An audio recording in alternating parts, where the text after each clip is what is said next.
Hello বন্ধুরা, আসসালামু আলাইকুম। সাগর ডায়েরি চ্যানেলের পক্ষ থেকে আমি আশিক আছি আপনাদের সাথে। Love you all. তো চলুন আজকের ভিডিওটি শুরু করা যাক। এই আপু, তুমি তোমার জামাটা একটু ঠিক করে বসো তো, তোমার ব্রাই ফিতা দেখা যাচ্ছে। একদম চর মেরে সব কয়টা দাঁত ফেলে দিব বলে দিলাম। ফাজিল ছেলে একটা হয়েছিস, তাই না? আরে তুমি আমাকে মারছো কেন? আমি তো ভালো কথাই বললাম। দেখতে পাচ্ছ না এখানে পরিবারের সবাই বসে আছে? হ্যাঁ, আমি সেই জন্যই তো তোকে মারলাম। তুই আমাকে এইখানে এই কথাটা বললি কেন? আমার আড়ালে নিয়ে যেতে পারলি না? আমাকে আড়ালে নিয়ে যেতে পারলি না? তোর কি লজ্জা শরম কিছুই নেই? যাক বাবা, ভালো কথা বলতে গিয়েও আমাকে মার খেতে হলো। এখন আর কি করব? এই কথাটা বিড়বিড় করে বলতে বলতে নীল সেখান থেকে উঠে চলে গেল। নিজের রুমে গিয়ে ড্রেসিং টেবিলের আয়নার সামনে দাঁড়িয়ে নীল দেখতে পেল তার গালে হাতের 5টা আঙ্গুলের ছাপ স্পষ্ট হয়ে আছে। তখনই তার মা সেই রুমে আসলো আর এমন অবস্থা দেখে বলতে লাগলো, কে মেরেছে তোকে? কার এত বড় সাহস? 5টা আঙুলের ছাপ গালেতে স্পষ্ট বোঝা যাচ্ছে। বল আমাকে। না মা, সেরকম কিছুই হয়নি। আমি একটু বের হব, আমার বন্ধুর সঙ্গে এক জায়গায় যাওয়ার আছে। কথাটা বলেই নীল রুম থেকে বের হয়ে চলে যায়। তারপর রাতের বেলা বাড়িতে ফিরে আসে। সেদিন বাড়িতে আসতেই নীলা তার রুমে আসে আর তাকে বলে, সরি রে, তুই আমাকে ক্ষমা করে দিস। আসলে আমি তোকে এইভাবে মারতে চাইনি। তুই তো জানিস আমার বয়ফ্রেন্ডের সঙ্গে আমার ব্রেকআপ হয়ে গেছে, তাই মেজাজটা একটুও ভালো নেই। আই ডোন্ট মাইন্ড, তুমি এখন আসতে পারো। কেন রে? আমি এখানে থাকলে কোনো সমস্যা আছে নাকি? নাকি এখনই তোর গার্লফ্রেন্ড ফোন করবে? আমি সামনে থাকলে তার সঙ্গে কথা বলতে পারবি না। দেখো আপু, তুমি একদমই ফাইজলামো মার্কা কথাবার্তা বলবে না, কারণ তুমি খুব ভালো করেই জানো যে আমার কোনো গার্লফ্রেন্ড নেই আর প্রেম টেম করি না। কলেজে গিয়ে তো মেয়েদের সঙ্গে ফষ্টি নষ্টি খুব ভালোই করতে পারিস, আবার বলিস প্রেম করিস না। এটাও বিশ্বাস করতে হবে? দেখো, আমি তোমার মতো নই, আজ এর সঙ্গে কাল ওর সঙ্গে প্রেম করে বেড়াবো। দেখো, এত প্রেম করা ভালো নয়। এটা ঠিক আছে যে আমার অনেক মেয়ে বন্ধু আছে, কিন্তু তাই বলে আমি প্রেম টেম কখনোই করিনি। কথাটা বলে শেষ করার আগেই নীল তার গালে ঠাস ঠাস করে আরো 2টা চড় অনুভব করে। কি ব্যাপার, তুমি আবার আমাকে মারলে কেন? সকালবেলা আমাকে মেরে তোমার আপত্তি মিটেনি? আচ্ছা শোন, জীবনটা তো উপভোগ করার জন্য, তাই না? তাহলে প্রেম করব না কেন? প্রেম তো হলো জীবনের একমাত্র উপযোগ্য বিষয়। আমি তোমাকে এসব কথা জিজ্ঞাসা করিনি, আমি বলেছি তুমি আমাকে মেরেছো কেন। অ্যাডভাইস নেওয়া আমি পছন্দ করি না, তুই আমাকে অ্যাডভাইস দিলি তাই মারলাম। আমি কি তোকে প্রেম করার জন্য না করেছি? তোর প্রেম করার ইচ্ছে থাকলে তুমি প্রেম করো, কিন্তু আমাকে কখনো এইসব বিষয়ে কোনো কিছু বলবি না। না, আমার মনে হয় আমাকে দিয়ে প্রেম টেম ওইসব কখনো হবে না। কথাটা বলেই নীল নীলাকে কোনো কথা বলার সুযোগ না দিয়ে চুপচাপ রুম থেকে বের হয়ে চলে যায়। এইদিকে নীলা রাগে খটখট করতে থাকে, কারণ কেউ তাকে অ্যাভয়েড করুক এটা সে পছন্দ করে না, আর নীল সেটাই করেছে। নীলা সবসময়ই এই কথাটা চিন্তা করে, পরিবারের সবার চাইতে তার প্রাধান্যটাই বেশি, কারণ সে পরিবারের একমাত্র মেয়ে এবং বড় মেয়ে। কিন্তু নীল কখনোই তাকে তেমন গুরুত্ব দেয় না, পাত্তাও দেয় না, সে তার মতো করেই চলে। এদিকে রাতের বেলা সবাই যখন একসঙ্গে রাতের খাবার খেতে বসলো, তখন নীলকে কোথাও দেখা যাচ্ছে না। সেটা দেখে নীলা নীলের মাকে জিজ্ঞাসা করে, ছোট মা, তোমার ছেলে কোথায়? তোমার ছেলেকে কোথাও দেখতে পাওয়া যাচ্ছে না কেন? সে কি রাতের খাবার খাবে না? সে আমি বলতে পারবো না বাপু। আমি তাকে অনেকক্ষণ খেতে আসার জন্য বলেছি, কিন্তু সে বলল খাবে না। কেন, কি হয়েছে? তোমার ছেলের শরীর খারাপ করেছে নাকি? তা জানি না, কিন্তু দেখলাম চুপচাপ বিছানায় শুয়ে আছে। তখন নীলা আর কোনো কথা না বলে চুপচাপ নিজের খাবারটা খেয়ে নেয়। আর খাওয়া শেষ হলে নীলের মাকে বলে নীলের জন্য খাবারটা প্লেটে সাজিয়ে দিতে। তখন নীলের মাও আর কোনো কিছু জিজ্ঞাসা না করেই নীলের জন্য খাবারটা প্লেটে সাজিয়ে দেয়। আর নীলা সে খাবারটা নিয়ে নীলের রুমে চলে যায়। দরজায় দাঁড়িয়ে থেকে অনেকক্ষণ ধরে নক করছে, কিন্তু নীল কোনোভাবেই দরজা খুলছে না। এই শেষবারের মতো বলছি, দরজা খুলবি নাকি লাথি মেরে দরজা ভেঙে দিব? তারপরও ভিতর থেকে কোনো সাড়া শব্দ পাওয়া গেল না। সেই জন্য নীলা চিৎকার করতে শুরু করে।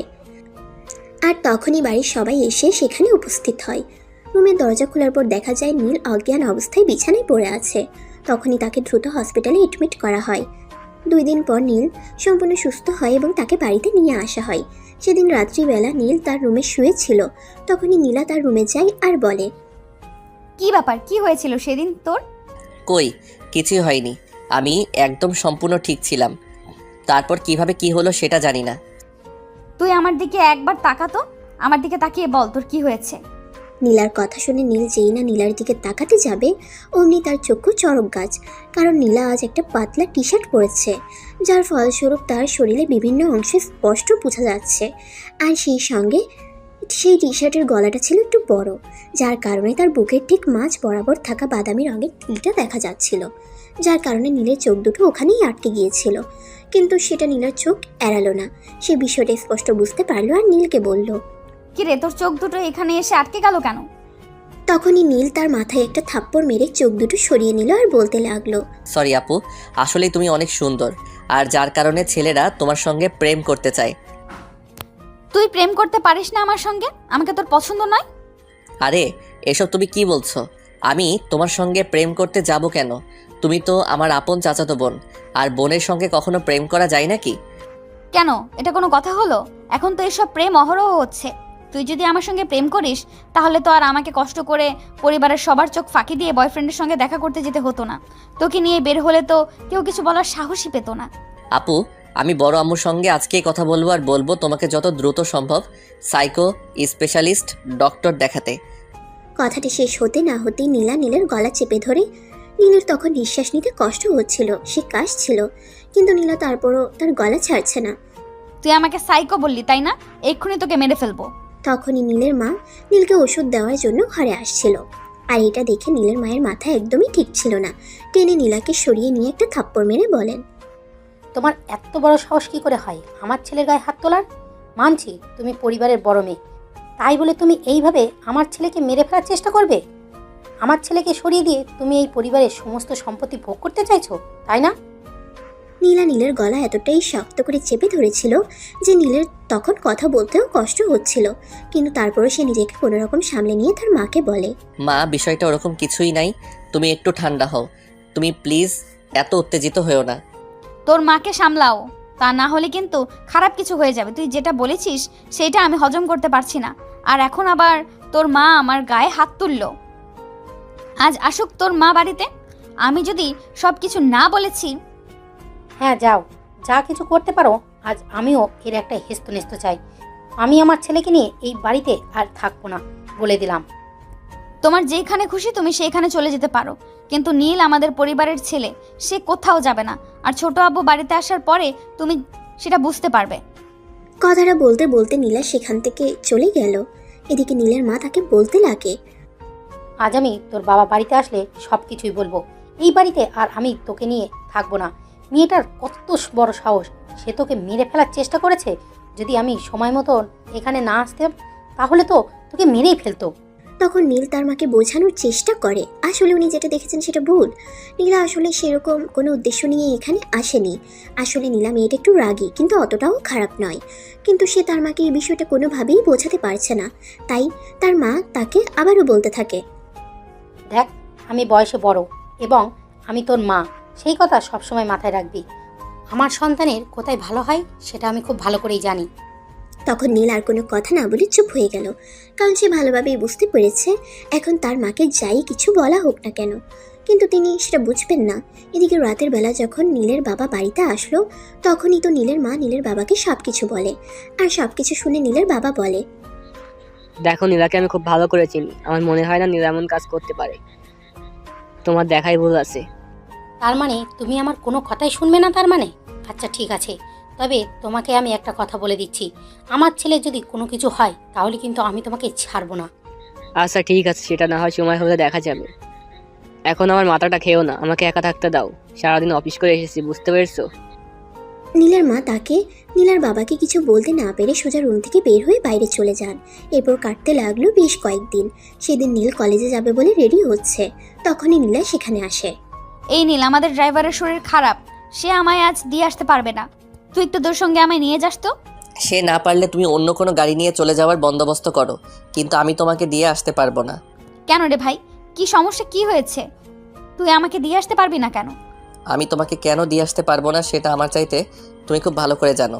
আমি তোমার ভালো করতে চাইলেও তোমার খারাপ হবে, তাই বিপদ থেকে দূরে থাকাই ভালো। কি বললি তুই?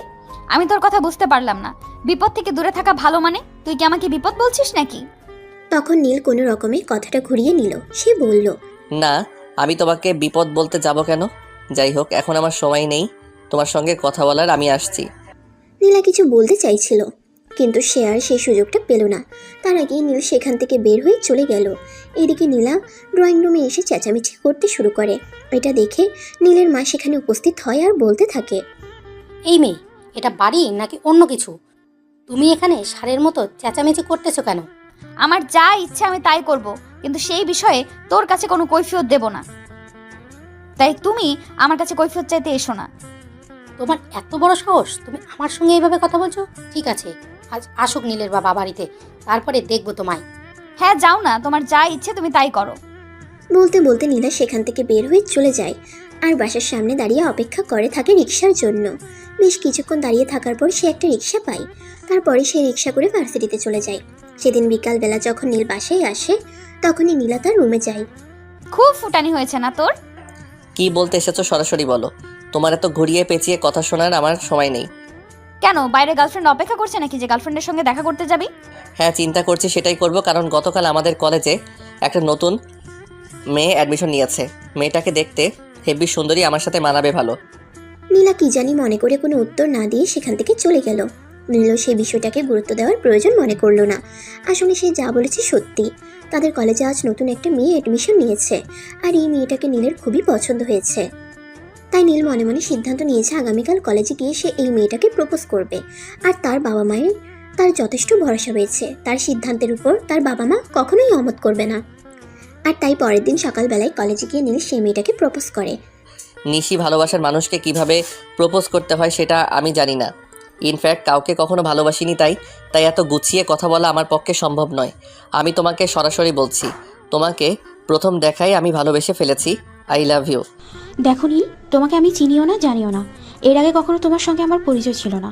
তাই এভাবে হুটহাট করে সিদ্ধান্ত নেওয়া তোমার পক্ষে সম্ভব হলেও আমার পক্ষে কিন্তু মোটেও সম্ভব নয়। তখন নীল নীলার কাছে জানতে চায় তাকে এভাবে অ্যাভয়েড করার কারণটা কি। তখন নিশি নীলকে বেশ কিছু কথা বলে আর সেই সব কিছু কথা বলার পর নীল তাকে নিয়ে বিনিয়ে তার সঙ্গে রিলেশনে যাওয়ার জন্য রাজি করিয়ে নেয়। তাদের দুজনের এই সম্পর্কের কথা নীলের কান পর্যন্ত পৌঁছাতে বেশি সময় লাগলো না। নীলা এই বিষয়টা শোনার সঙ্গে সঙ্গে প্রচণ্ড পরিমাণে ক্ষেপে যায়। তখনই সে এক মুহূর্ত দেরি না করে নীলের বাবাকে সব কিছু খুলে বলে। ঠিক আছে, দেখো আমি বিষয়টি বুঝতে পারছি। দেখো নীলা, নীল তোমার ছোট ভাই, তাই সে চাইলে কারোর সঙ্গে রিলেশন যেতে পারে। ছোট আব্বু, তুমি বাবা হয়ে নিজের ছেলের সম্পর্কে এই কথাগুলো বলছো কি করে?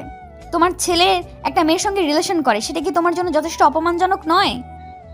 আরে বাবা, আমি তো এটা বুঝতে পেরেছি না, এখানে অপমানের কি আছে? আসলে আমি কিছু বুঝতে পারছি না, তোমাদের মাথা মুন্ডু কিছু আছে নাকি সেটাও হারিয়ে গেছে। কথাটা বলেই নিজের ছোট আব্বুকে রাগ দেখাতে দেখাতে নীলা সেখান থেকে নিজের রুমে চলে আসে আর মনে মনে ভাবতে থাকে যেভাবেই হোক নীলকেই রিলেশন থেকে সরিয়ে আনতেই হবে। কারণ নীলের প্রতি তার লম্বা একটা ক্রাশ আছে। সেটা খুব ভালো করে জানে যে নীল তার আপন চাচাতো ভাই, তার উপর আবার তার চাইতে বয়সে ছোট। কিন্তু তার এসব বিষয়ে বিন্দু মাত্র মাথা ব্যথা নেই। সে বরাবরই এরকম, যখন যে জিনিসটা পছন্দ হয় তখন সেটা তার চাই। তাই তো সেদিন নীল সন্ধ্যাবেলা নিজের রুমে বসে স্টাডি করছিল। এমন সময় নীলা সেখানে প্রবেশ করে আর সঙ্গে সঙ্গে রুমের দরজাটা লাগিয়ে দেয়। সেটা দেখে নীল তাকে বলতে থাকে, কি ব্যাপার আপু, কি হয়েছে? তুমি আমার রুমে এসেছো কেন? এসেছো ভালো কথা, কিন্তু দরজাটা কেন বন্ধ করেছো? চুপ, একটাও কোনো কথা বলবি না। যদি একটাও কথা বলেছিস তাহলে কিন্তু আমি চেঁচামেচি করতে শুরু করব। আরে বাবা, কি হয়েছে? আমি তো সেটাই বুঝতে পারছি না। আর এখানে চেঁচামেচি করার কথা আসছেই বা কোথা থেকে, সেটা বলো। নিশি নামের ওই মেয়েটার সঙ্গে তোর কিসের এত মেলামেশা? তোকে কতবার বলেছি মেয়ে বন্ধুদের সঙ্গে সম্পর্ক রাখবি না। নিশি আমার বন্ধু নয়, সে আমার গার্লফ্রেন্ড, তাকে আমি ভালোবাসি। কথাটা শোনার সঙ্গে সঙ্গে নীলার রাগে আগুন হয়ে নীলকে বলতে থাকে, আর একবার যদি আমি তোর মুখ থেকে কোনো গার্লফ্রেন্ড বা মেয়ে বন্ধুর নাম শুনেছি তাহলে একদম মেরে তক্তা বানিয়ে দিব বলে দিলাম। আরে বাবা, ভার্সিটিতে তোমার বয়ফ্রেন্ড থাকতে পারে, তাতে কোনো সমস্যা নেই, কিন্তু আমি একটা গার্লফ্রেন্ড এত কষ্ট করে পাঠালাম আর সেটার দিকে তোমার নজর পড়ে গেল।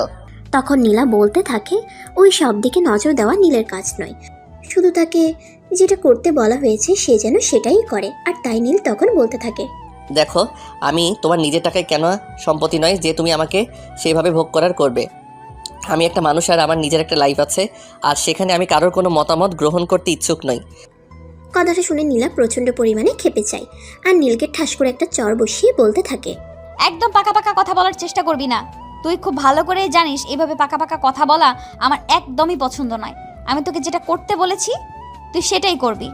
বললাম তো, আমার নিজের একটা লাইফ আছে, সেখানে আমি অন্য কারোর কোনো কথা শুনতে রাজি নই।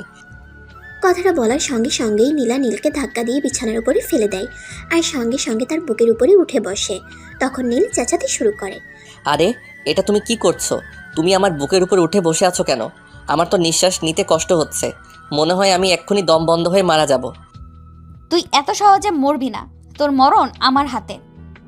তাই আমি যেটা বলেছি তুই সেটাই করো, নয়তো তোর মরণ খুব কাছাকাছি চলে এসেছে। নীল নীলাকে নিজের বুকের উপর থেকে নামানোর জন্য অনেক চেষ্টা করছে, কিন্তু কোনোভাবেই পেরে উঠছে না। নীলা যেন তার বুকের উপর আরও শক্ত করে চেপে বসার চেষ্টা করছে। তাই নীল কোনো রকমে নিজেকে বাঁচানোর চেষ্টা করতে থাকে। শোন, এইভাবে মুচড়ামুচড়ি করে কোনো লাভ হবে না। আমি তোকে যেটা বলেছি তোকে সেটাই করতে হবে। নিশির সঙ্গে তোর কোনো সম্পর্ক রাখা চলবে না। আমি একটা কথা কোনোভাবেই বুঝতে পারছি না, আমি নিশির সঙ্গে সম্পর্ক রাখলাম নাকি রাস্তার কোনো পাগলির সঙ্গে সম্পর্ক রাখলাম, সেটা জেনে তোমার কী লাভ? আর সেই সম্পর্কটা ভাঙানি দিয়ে তোমার কী লাভ? আমার লাভ লসের হিসাব করার কথা আমি তোকে বলিনি। আমি তোকে যেটা করতে বলেছি তোকে সেটাই করতে হবে। তুই নিশির সঙ্গে কোনো সম্পর্ক রাখবি না, এইটাই ফাইনাল। তখনও নীলা নীলের বুকের উপর চেপে বসে আছে। নীল যেন দম বন্ধ হয়ে মারা যাবার উপক্রম শুরু হয়ে গেছে, কারণ নীলার শরীর স্বাস্থ্য মোটামুটি ভালো, আর এদিকে নীল একদম হ্যাংনা পাতলা একটা ছেলে মানুষ। তাই নীলার ওজন সহ্য করা তার পক্ষে একদমই সম্ভব ছিল না। নীলা আপু, তুমি আমার বুকের উপর থেকে নামবে নাকি আমি আমার আম্মুকে ডাকতে শুরু করব? তখন নীলা তার দিকে নিচে হয়ে ঝুঁকে বলতে থাকে। তোকে আমি কতবার বললাম আমার সঙ্গে বাড়াবাড়ি করে কোনো লাভ হবে না।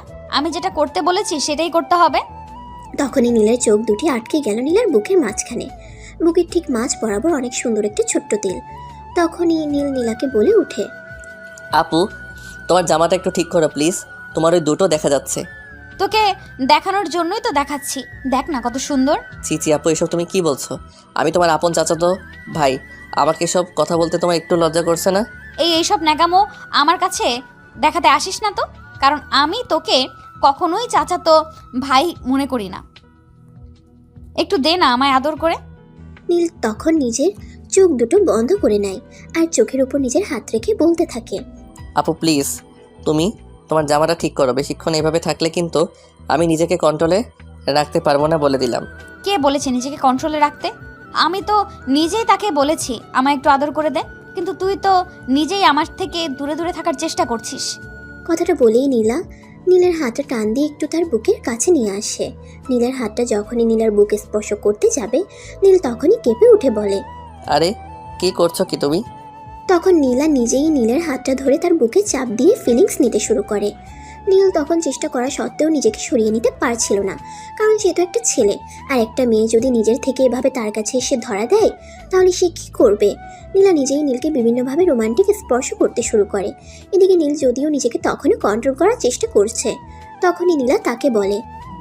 এই, তোর মধ্যে কি পুরুষত্ব বলতে কিছু নেই নাকি? কেন, আমাকে দেখে তোমার হিজড়া মনে হচ্ছে নাকি যে আমার মধ্যে পুরুষত্ব বলতে কিছুই থাকবে না? তোকে আমার যথেষ্ট সন্দেহ মনে হচ্ছে, কারণ তুই যদি সত্যি পুরুষ হতি তাহলে আমি এইভাবে নিজেকে তোর কাছে তুলে দেওয়ার পরেও তুই নিজেকে কোনোভাবে এতটা সেফলি কন্ট্রোল করতে পারতি না। দেখো আপু, এখন কিন্তু সত্যি বাড়াবাড়ি হয়ে যাচ্ছে। তুমি কিন্তু আমার পুরুষত্বে আঘাত এনে কথা বলছো, এখন কিন্তু আমি বিগড়ে যেতে বাধ্য হব। তখন নীলা নীলকে আরেকটু খোঁচা মেরে বলতে থাকে। তুই আর কি করতে পারবি বল? আমি নিজেকে তোর এতটা কাছে এনে দিলাম, তারপরও তুই আমাকে একটু সুখ দেওয়ার চেষ্টা না করে উল্টো আর উল্টোপাল্টা কথা বলছিস, তাহলে তোর কাছে আর কি আশা করা যায়? সেই মুহূর্তে নীল তার শরীরের সমস্ত শক্তি একসঙ্গে করে নীলাকে ধাক্কা দিয়ে নিজের বুকের উপর থেকে সরিয়ে কোনো রকমে সেখান থেকে উঠে দাঁড়ায়। আর যেই না নিজেকে নীলের বাহুবন্ধন থেকে মুক্ত করতে পেরেছে, তখন আর সেখানে এক মুহূর্ত দেরি না করে রুমের দরজা খুলে বাইরে চলে আসে। সে নিচে আর এক মুহূর্ত না থেকে সোজা ছাদে চলে আসে। ছাদের এক পাশে নীল দাঁড়িয়ে ছিল, আর ঠিক কিছুক্ষণের মধ্যেই নীলার সেখানে আগমন হয়। কিরে, রুম থেকে এভাবে পালিয়ে চলে আসলি কেন? তুমি আমার এখানে কি করতে এসেছো? তোমাকে আর কত বলবো তুমি আমার থেকে নিজেকে দূরে রাখার চেষ্টা করো। আমি তো তোর থেকে নিজেকে দূরে রাখতে চাই না, আমি তো তোর কাছাকাছি থাকতে চাই। তুই কেন সেটা বুঝতে পারছিস না? যেখানে তুমি এটা খুব ভালোভাবেই জানো যে তুমি আমার আপন চাচাতো বোন, তারপর আমার চাইতে বয়সে বড়, সবচাইতে গুরুত্বপূর্ণ তুমি খুব ভালো করে জানো আমি একটা মেয়ের সঙ্গে রিলেশনে আছি। তখন নীলা বলতে থাকে, যেভাবেই হোক ওই মেয়ের সঙ্গে সম্পর্ক নষ্ট করতেই হবে নীলকে, তা না হলে নীলা যেভাবে পারে ওই মেয়ের থেকে নীলকে আলাদা করে নেবেই। আর সেই কথা শুনে নীল বলে। তুমি কেন এরকম করছো আমি সেটাই বুঝতে পারছি না। আমি একটা মেয়ের সঙ্গে সম্পর্কে আছি, আর এটাতে তোমার কি এত সমস্যা? বললাম না আমি তোকে আমার করে পেতে চাই, সেখানে আর কারোর উপস্থিতি থাকুক সেটা আমি চাই না। বললাম না আমি তোকে আমার করে পেতে চাই, সেখানে অন্য কারোর উপস্থিতি থাকুক সেটা আমি কখনোই চাই না। আমার মনে হয় তোমার মাথাটা এবার সত্যি সত্যিই গেছে। তুমি কি বলছো সেটা হয়তো তুমি নিজেই জানো না। আমি তোমার আপন চাচাতো ভাই হই সেটা তুমি একদমই ভুলে গেছো। কথাটা বলতে দেরি হলো, কিন্তু নীলের গালে ঠাস করে দুটা বসিয়ে দিতে দেরি হলো না। নীল তো বেচারি একদম কেঁদে দেওয়ার মতো অবস্থা।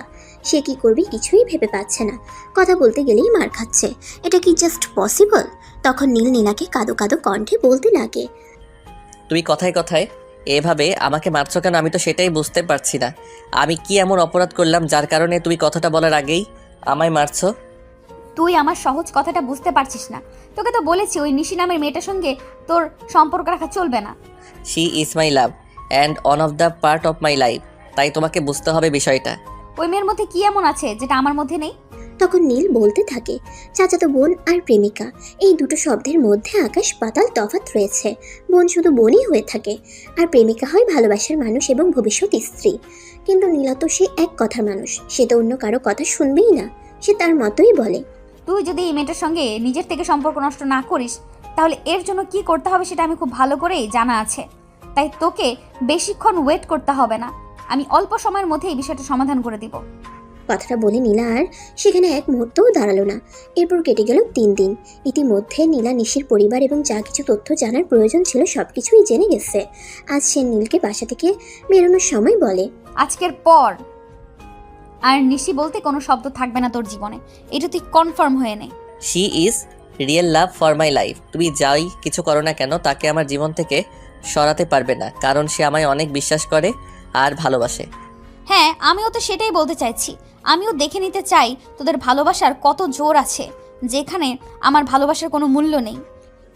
অতঃপর নীলা বাসা থেকে বের হয়ে সোজা নিশির ঠিকানায় চলে যায়। নিশি তখন কলেজে যাওয়ার জন্য তৈরি হচ্ছিল। এমন সময় কলিং বেলের আওয়াজ শুনে নিশি এসে দরজাটা খুলে দেয়। আর দরজা খুলে দেখে নীলা দাঁড়িয়ে আছে, কিন্তু সে নীলাকে চিনতো না, তাই বলে, কে আপনি? কাকে চান? আমি যদি খুব একটা ভুল না করে থাকি তাহলে আপনি নিশি, তাই না? হ্যাঁ, আপনি ঠিক ধরতে পেরেছেন, কিন্তু আমি তো আপনাকে চিনলাম না। ইনফ্যাক্ট আজকের আগে আপনাকে কখনো দেখেছি বলেও মনে হয় না।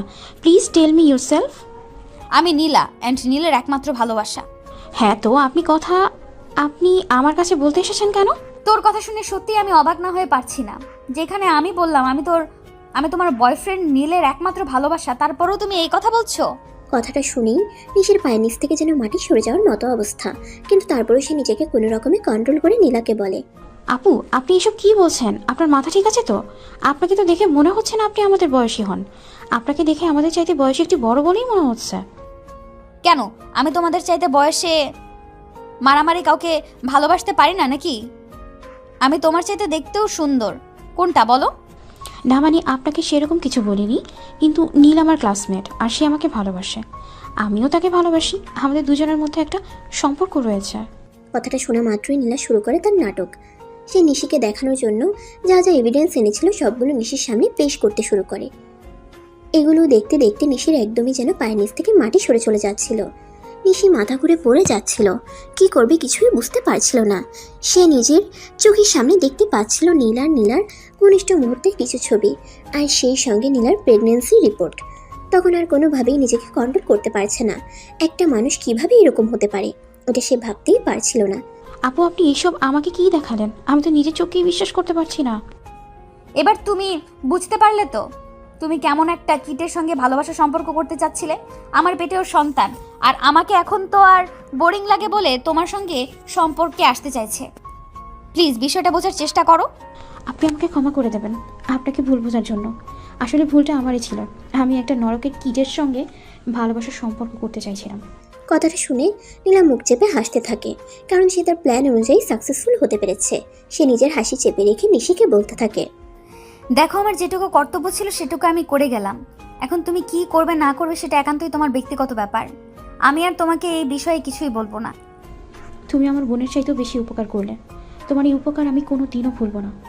নীলা তখন মুখ লুকিয়ে সাফল্যের একটা চরম হাসি দিয়ে সেখান থেকে বিদায় হয়, আর বলতে থাকে, এবার আর আমার ভালোবাসায় কোনো বাধা থাকবে না। সেদিন নীল কলেজে গেল, কিন্তু নিশি আসেনি। নীলা সারা কলেজ ক্যাম্পাসে নীল সারা কলেজ ক্যাম্পাসে নিশিকে খুঁজলো, কিন্তু নিশিকে কোথাও খুঁজে পেল না।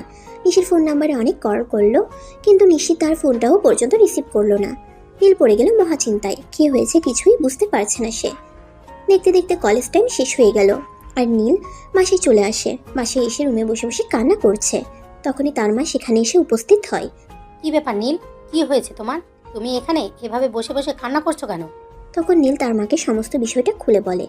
তার মা তখন কিছু ভাবতে পারছিল না, কারণ তিনি নিজেও জানতেন নিশি তার ছেলেকে প্রচণ্ড পরিমাণে ভালোবাসে। কিন্তু হঠাৎ কি হয়ে গেল যে কারণে নিশি ফোনটাই পর্যন্ত রিসিভ করছে না। তখন তার মা তাকে বলে, এই পাগল ছেলে, এর জন্য কান্না করতে হবে নাকি? হয়তো কোনো সমস্যা হয়েছে, একটু পর দেখবে সে নিজেই তোমাকে ফোন করে নেবে। মা, তুমি বুঝতে পারছো না বিষয়টা? আমি সেই সকাল থেকে নিশির নাম্বারে ফোন দিয়ে যাচ্ছি, কিন্তু সে কোনোভাবেই ফোনটা রিসিভ করছে না। আচ্ছা ঠিক আছে, আমি বিষয়টা বুঝতে পেরেছি, কিন্তু তুমি নিজেকে একটু শান্ত করো। একটু শান্ত হয়ে বসে দেখো, কিছুক্ষণ পর হয়তো সব ঠিক হয়ে যেতে পারে। কথাটা বলেই নীলকে সান্ত্বনা দিয়ে তার মা সেখান থেকে চলে যায়। আর নীল বসে বসে শুধু ভাবতে থাকে কখন নিশি তাকে ফোন করবে, আর কেনই বা নিশি এমন করছে। কিন্তু সে কোনো কুল কিনারা খুঁজে পায় না, তাই সে আবারও নিশিকে ফোন করতে থাকে। 5টা কল হওয়ার পর নিশি কল রিসিভ করে। কি সমস্যা আপনার? আপনি আমাকে কেন ফোন দিচ্ছেন? দেখতে পাচ্ছেন না আমি আপনার ফোন রিসিভ করছি না? নিশি, কি হয়েছে তোমার? তুমি আমার সঙ্গে এভাবে কথা বলছো কেন? আর তুমি কলেজে আসোনি কেন? তোমাকে আমি কতবার কল দিয়েছি। কথাগুলো এক নিঃশ্বাসে বলে শেষ করলো নীল। আর কথাগুলো শেষ হওয়া মাত্রই নিশি বলতে শুরু করে, আজকের পর থেকে আমাকে আর কখনোই আপনার কল বা মেসেজ করতে হবে না। আমার জন্য আপনাকে অপেক্ষা করতে হবে না। আর আমি ফাইনাল সিদ্ধান্ত নিয়ে ফেলেছি, আমি এই কলেজে পড়াশোনাও করব না। প্রয়োজনে এক ব্যাচ গ্যাপ দেব, কিন্তু অন্য কলেজে ভর্তি হব। নিশির বলা কথাগুলো যেন নীলের মাথার উপর দিয়ে যাচ্ছিল। নিশি কি বলছে সে কিছুই বুঝতে পারছিল না, তাই সে একদম কাঁদো কাঁদো কণ্ঠে বলতে থাকে, প্লিজ, তুমি এভাবে আমার সঙ্গে কথা বলো না। আমার খুব কষ্ট হচ্ছে, আমি আর নিতে পারছি না। অন্যকে তো কষ্ট খুব ভালোই দিতে পারেন, তাহলে নিজে কষ্ট করতে পারেন না কেন? আচ্ছা, তুমি আমাকে দয়া করে বলবে কি হয়েছে তোমার? তুমি কেন আমার সঙ্গে এরকম ব্যবহার করছো? আর কেনই বা আজ কলেজে আসোনি? আমি আপনাকে অত সব কৈফিয়ত দিতে বাধ্য নই। আপনি আর কখনোই আমাকে কল মেসেজ করবেন না। আচ্ছা ঠিক আছে, করবো না, কিন্তু কি হয়েছে সেটা তো আমায় বলো। আমার কি অপরাধ যার কারণে তুমি এভাবে আমাকে কষ্ট দিচ্ছ? তখন নীলার বলে যাওয়া সবকিছু নিশি তাকে বলে, আর সবশেষে বলে, যে ছেলের চরিত্রের এরকম হতে পারে তার সঙ্গে আমি আর যাই হোক ভালোবাসার মতো পবিত্র সম্পর্কে জড়ানো যায় না। ভালোবাসা পেতে হলে যোগ্যতা লাগে যা আপনার মধ্যে নেই। কথাটা বলে সঙ্গে সঙ্গে নিশি ফোনটা কেটে দেয় এবং নীলের নাম্বারটা ব্লক করে দেয়। সেই সব কথা শুনে নীলার মাথায় যেন আকাশ ভেঙে পড়েছে। নীলা কেন এমন করছে সে কিছুতেই বুঝতে পারছে না, তাই সে তার মাকে নিজের রুমে ডাকে এবং সব কিছু খুলে বলে। সব কিছু শুনে তার মা তাকে বলে, ঠিক আছে, আমি বুঝতে পেরেছি বিষয়টা। তুমি নিজেকে একটু শান্ত করো, আমি দেখছি কি করা যায়।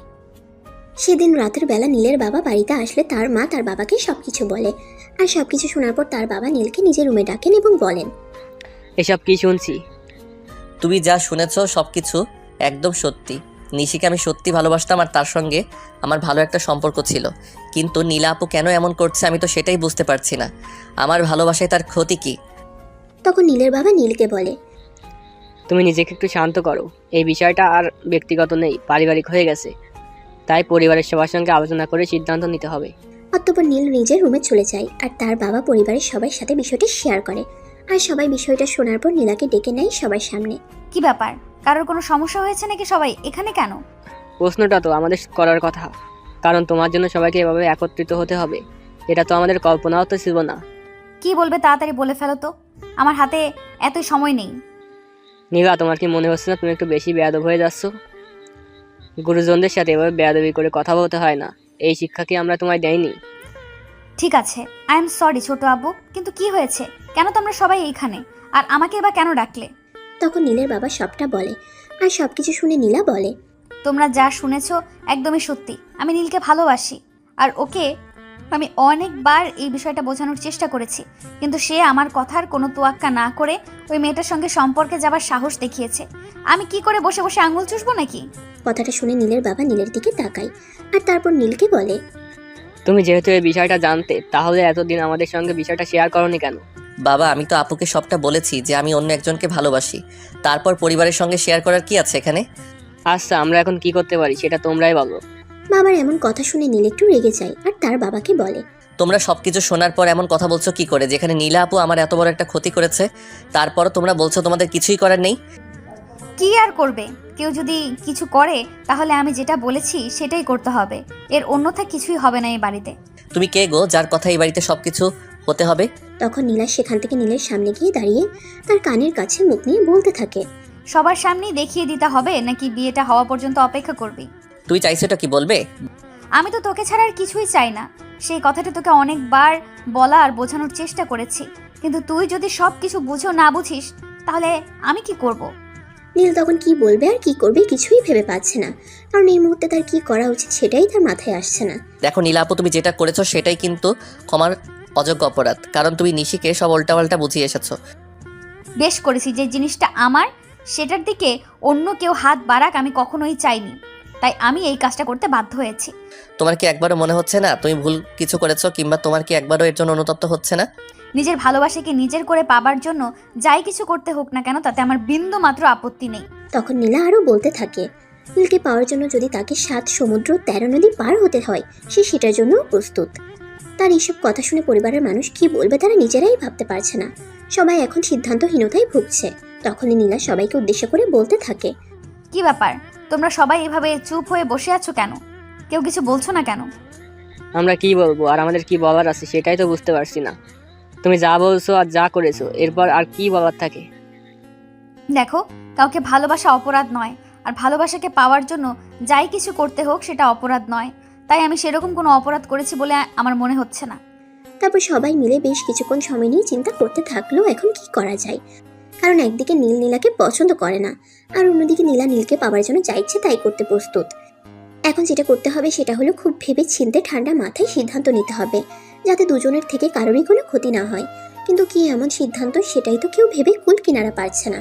তখনই হঠাৎ নীলের বাবার মাথায় একটা বুদ্ধির উদয় হলো আর উনি সেটা সবার সামনে পেশ করলেন। একটা কাজ করলে খুবই ভালো হয়, তোমরা দুজন 1 মাসের জন্য একটা কাজ করলে খুবই ভালো হয়, তোমরা দুইজন 1 মাসের জন্য কোথাও থেকে ঘুরে আসো, দুজন দুজনকে সময় দাও, কাছাকাছি থাকো, এরপর যদি মনে হয় দুজন একসাথে থাকতে পারবে তারপর আমরা কোনো এক সিদ্ধান্তে উপনীত হব। এই কথাটার কোনো মানেই হয় না বাবা। তোমার কি মনে হয় আমি এই মেয়েটার সঙ্গে কোথাও গিয়ে থাকবো আর এদিকে আমার ভালোবাসার মানুষ আমাকে ভুল বুঝবে? It's impossible.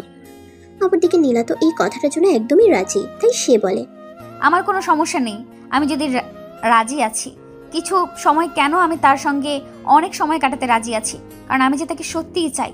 তোমার লজ্জা করে চাচাতো ভাইয়ের সঙ্গে সময় কাটাতে চাও, তারপর আবার তোমার চাইতে বয়সে ছোট। এত ন্যাকামি করিস না, ন্যাকামি করো না, আমার একদমই ভালো লাগে না, কারণ তুই খুব ভালো করে জানিস তুই আমার চাচাতো ভাই, মায়ের পেটের ভাই নোস।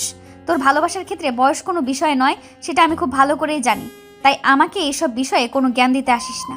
অতঃপর নীলা পরিবারের সবাইকে উদ্দেশ্য করে বলতে থাকে নীলার সঙ্গে যাওয়ার জন্য তার কোনো আপত্তি নেই, সেটা পরিবারের সবাই যেখানে যেতে বলুক না কেন সে সেখানেই যাবে। কিন্তু নীল তো এই বিষয়টা মেনে নিতে চায় না, সেখানে ঘুরতে যাওয়া তো অনেক দূরের কথা, আর সময় দেওয়া সেটা প্রশ্নই ওঠে না।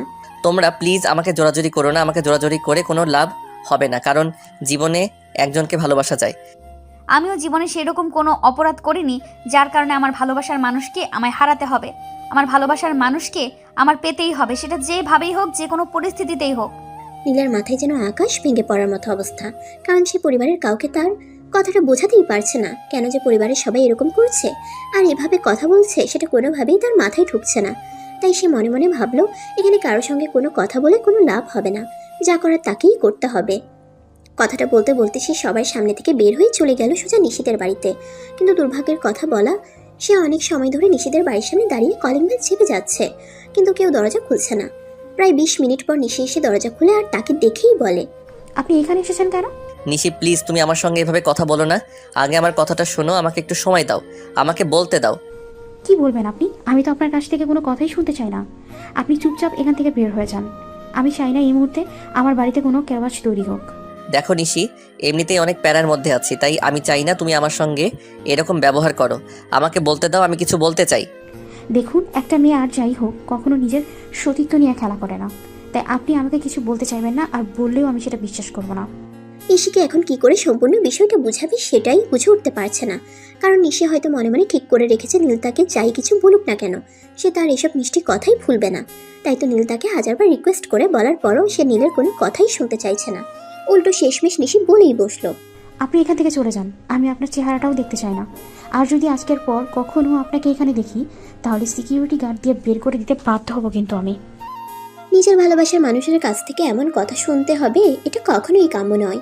তাই আমাদের গল্পের নায়ক নীল নিজেও সেটা ভাবেনি তার ভালোবাসার মানুষ তাকে এভাবে বলবে। কিন্তু কি আর করার, ভাগ্যে যা আছে তাকে কখনো মুছা যায়। তাই নিজের মনে একরাশ কষ্ট নিয়ে সেখান থেকে বের হয়ে চলে আসে। সেদিন সারাটা দিন সে বাইরে ছিল। রাত প্রায় 12টার মতো হবে বাজে সে বাসায় প্রবেশ করে। তার মা তখনও ড্রয়িং রুমে বসে তার জন্য অপেক্ষা করছিল। কি ব্যাপার নীল, এত রাত করে বাড়ি ফিরলে যে? তুমি তো কখনো এত রাত করে বাড়ি ফেরো না। কখনো এত রাত করে ফিরিনি বলে যে আর কখনো এত রাত করে বাড়িতে ফিরতে পারবো না সেটা তো কোনো হাদিসে লেখা নেই। আর আমি তো ছোট বাচ্চা নই যে আমার জন্য কাউকে টেনশন করতে হবে। নীল, আমার মনে হয় তুমি ভুলে গেছো মায়ের সাথে কিভাবে কথা বলতে হয়। এমন অসভ্যের মতো আচরণ কেন করছো তুমি? আই এম সরি মা, প্লিজ আমাকে ক্ষমা করে দাও। কিন্তু বিশ্বাস করো কিভাবে বলবো আমি সেটাই ভেবে পাচ্ছি না, কারণ এমন কষ্ট আমি কখনো পাইনি। দেখো, আমি তোমার মা, আমি তোমার কষ্টটা একটু হলেও বুঝি, তাই আমি বিষয়টা উপলব্ধি করতে পারছি। কিন্তু কি করব বলো, তোমার বাবার সিদ্ধান্তের ওপর তো আর কথা বলতে পারি না। তখন নীল আর কোনো কথা না বলে নিজের রুমের দিকে চলে যেতে চাইছিল, কিন্তু তার মা তাকে জোর করে খাবার টেবিলে নিয়ে আসে আর রাতের খাবারটা খাইয়ে দেয়। রুমে এসে বসে আছে অনেকক্ষণ হলো, কিন্তু কোনোভাবেই তার চোখে ঘুম আসছে না। তার কারণটা অবশ্য কারোরই অজানা নয়। এরকম টেনশন মাথায় থাকলে ঘুম আসবেই বা কী করে। বাসায় ফেরার সময় নীল এক প্যাকেট সিগারেট কিনে এনেছিল, কারণ সে তার বন্ধুদের কাছে শুনেছে সিগারেট খেলে নাকি টেনশন কমে যায়। তাই সে ব্যালকনিতে গিয়ে একটা সিগারেট ধরায়। নীলের রুম থেকে খুব কাছে ছিল নীলার রুম। হয়তো নীলাও ব্যালকনিতে বসেছিল, তাই তার নাক পর্যন্ত সিগারেটের ধোঁয়ার গন্ধ চলে যায়। আর সে তখনই নীলের রুমে আসে। কি ব্যাপার, তুই এখানে দাঁড়িয়ে দাঁড়িয়ে সিগারেট খাচ্ছিস কেন? আর বাসায় বসে সিগারেট খেতে তোর লজ্জা করছে না? তুমি যে নির্লজ্জের মতো আমার সামনে দাঁড়িয়ে কথা বলছো তাতে তোমার লজ্জা করছে না? আমি কি নতুন বউ নাকি যে আমার লজ্জা করবে? আর আমি মনে হয় এমন কোনো কাজ করিনি, তাই আমার লজ্জা করার কোনো কথাই নেই। এত কিছুর পরও তুমি বুক ফুলিয়ে কথা বলছো কি করে? এই কথা শুনে নীলার মধ্যে সেরকম কোনো পরিবর্তন আসলো কিনা সেটা বোঝা না গেলেও নীলা নীলকে স্পষ্টভাবে বলতে লাগে, তুই বাসায় সিগারেট খাওয়ার সাহস পেলি কি করে? যেমন করে তুমি আমার ভালোবাসার মানুষের কাছে আমার নামে মিথ্যা কথা বলে এসেছো, ঠিক তেমন করে।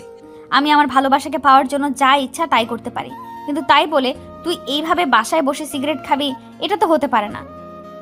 এই শোনো, তোমার এসব হাদিস শোনার সময় আমার নেই। তুমি এখান থেকে যাও তো, আমি তোমার কোনো কথাই শুনতে চাই না।